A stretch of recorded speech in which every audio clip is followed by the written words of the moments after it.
This is the final resting place of President Lincoln, his wife Mary, and 3 of their 4 children. Their oldest son, Robert, is buried in Arlington National Cemetery.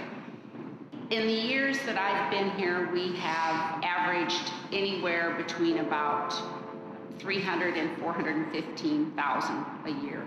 You have the tourists, the people who come in here, and I'm touring, and this is a must-see place. You have the people who, it might as well be Six Flags. It's just that kind of a tour. You know, they don't really understand, or that's all the deeper they want to get. But then you have the people who come in here and you see immediate reverence. It's very much like it's a religious experience. The people that come here are not just Americans. They come from all over the world. Foreigners are extremely knowledgeable of Lincoln, and I don't know that I would say more knowledgeable than Americans. It just, it still interests me because we certainly aren't, as a country, that knowledgeable about presidents from other countries. People feel a closeness, a kinness to Lincoln because of his somewhat simple background.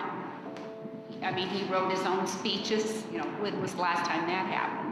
The facts about Lincoln are more fascinating than any of the myths. So I think people read a lot about him, want to know more about him, and this is just a natural pilgrimage to come to the place where he's buried. The original plans were to put identical Grecian urns in all of the alcoves. And of course, that wouldn't have conveyed the myth of Lincoln or the legend of Lincoln as well as these statues do, because they do portray him at a variety of periods of his public career.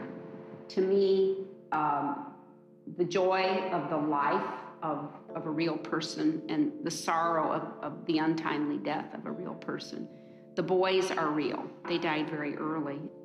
I think the deepest sadness I ever felt in here was probably the first winter I worked here, and I was over here reading a book, Lincoln's Sons, and it was talking about the boys hitching up goats to chairs in the White House, and I started crying because they became real little boys to me at that moment, you know, and little boys that died an untimely death. But I think of a family.